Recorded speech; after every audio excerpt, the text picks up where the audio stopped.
spiritual pussy enthusiast.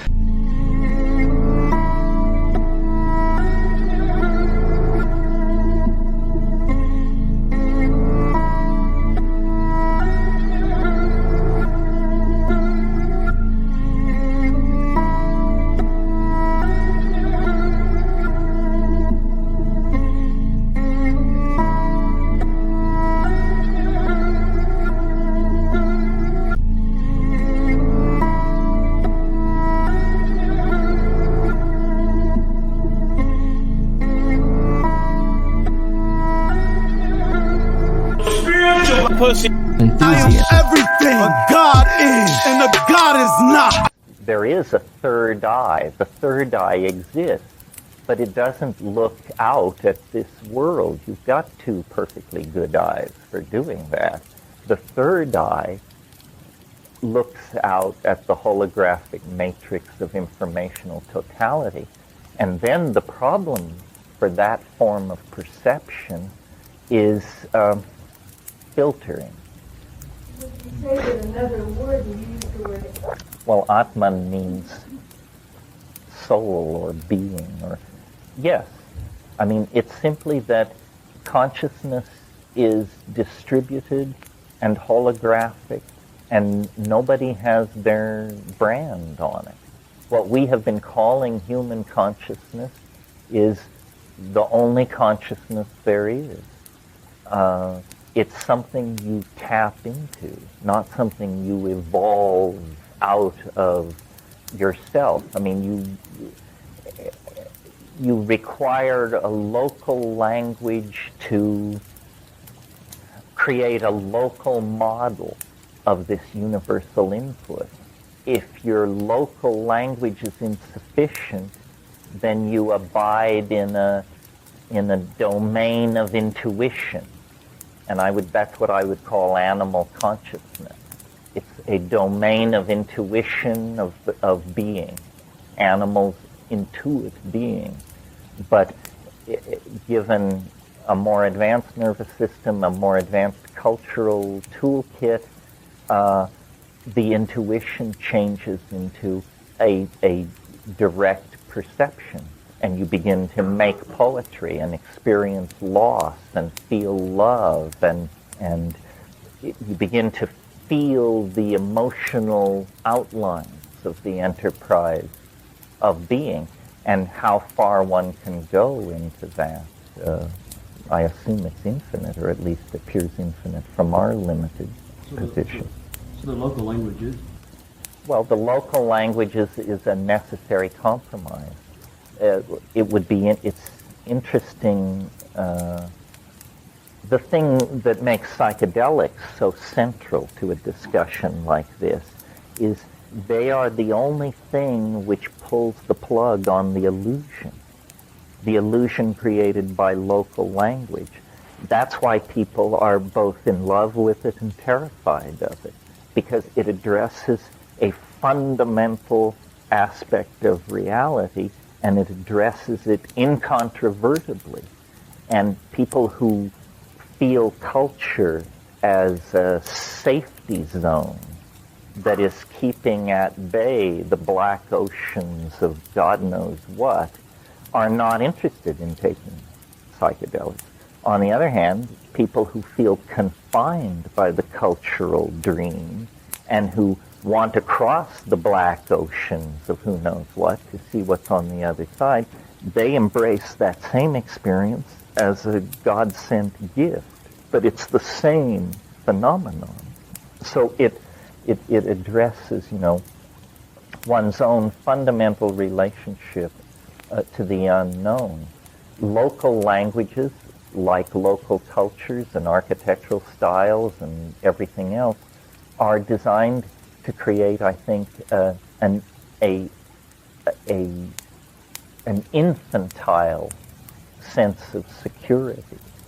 One of the bees up my rear end these days is the idea that culture is not our friend, that we have been very naive about what culture is and how it is something designed for the convenience of the species.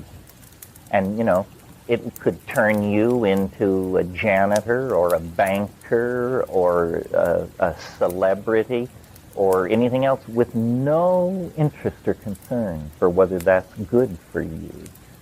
It plays with individuals, and most people think, or at least I think most people think, that when you get to be, 30, 35, 40 or something, you have jumped all the hurdles. You got your college degree, you had some children, you made some money, you lost some money, maybe you had a marriage, maybe you had several. And anyway, people sort of get the feeling, well, I've done it.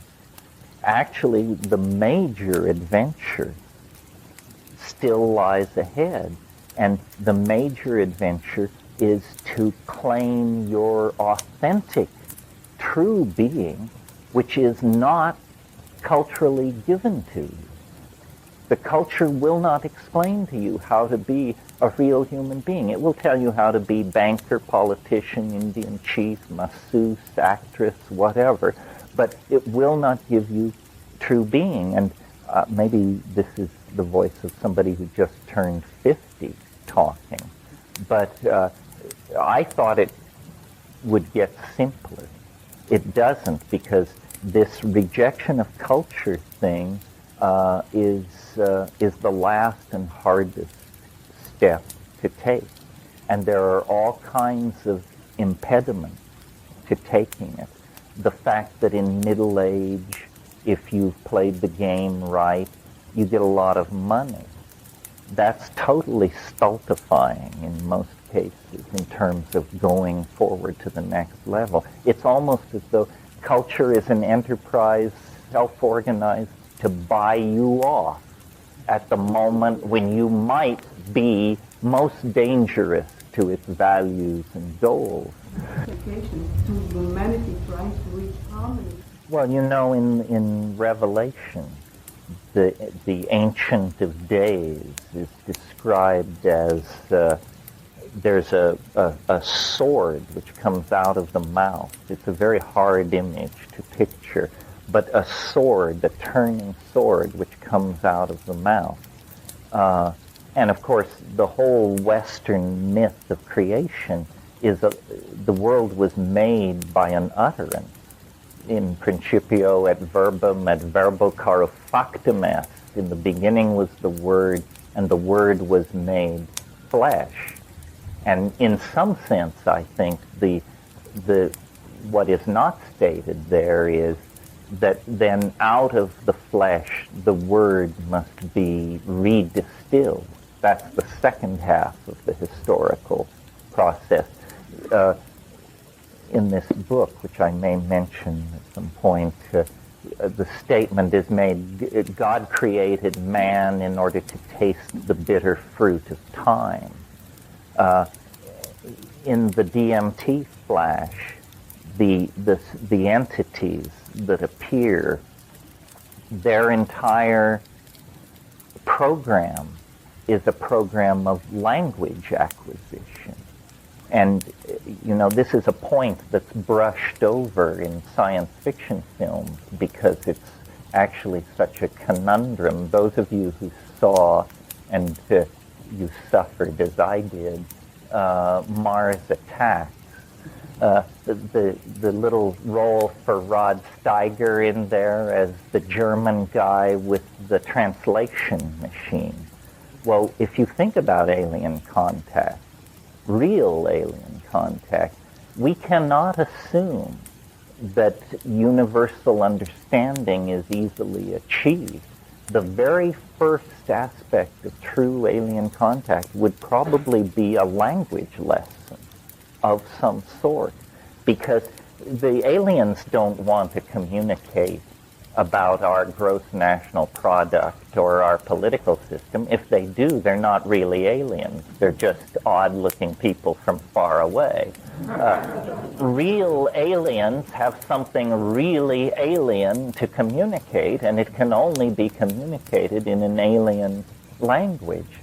So I think it's very suggestive that these invisible entities that we contact, when we dissolve the local language boundaries, and they're like mud walls built around our little hut of mental, our collection of ghosts and stuff that we've pushed together. And then we dissolve the walls, and, there's alien people, there's alien minds out there waiting to trade with us. They probably have always been trading with individual geniuses through dream, through insight, through imagination. I mean, many of, if you've read Thomas Kuhn's book, The Structure of Scientific Revolution, you know that even in as constipated and self-conscious an enterprise as science, the real breakthroughs occur in situations of delirium, frenzy, drunkenness, inspiration, and then guys, usually it's guys, spend the whole rest of their professional life trying to make it all sound reasonable and rational, and how it proceeded from earlier work done by other people, and so forth and so on. This is just a fantasy, a kind of way of attaining respectability. Well, yeah, I mean, Hinduism and Hebrew, and I think those are the two biggies, have really elaborate theories of the power and the place in the universal scheme of things of certain tones, and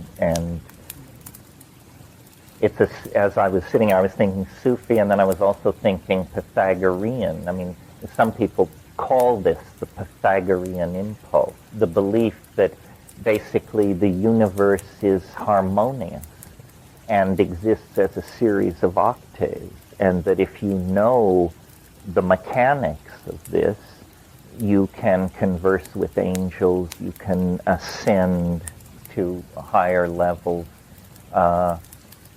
Yes, again, it's an issue of language. I mean, some languages fill your pockets with lead, and some languages, give you a helium balloon for plunging into these metaphysical areas.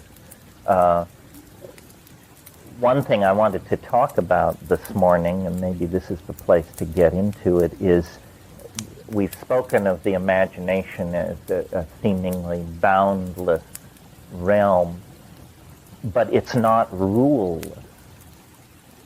And people who encounter it without rules often have very difficult experiences, the most difficult of which can be raving madness, I would think. And so if we're going to embrace the imagination as the new benchmark of being, then we need to talk about what the rules are that obtain in the imagination. The 14th century nominalist William of Ockham dealt with questions like, can God do anything? Yes, God can do anything. Then can God make a rock so heavy that God can't pick it up? And then if not, why not? And what does this mean? Well, this is an effort to tame the imagination. And Ockham concluded from exercises like that even God must follow the rules of logical necessity, otherwise becoming trapped in self-negating paradox.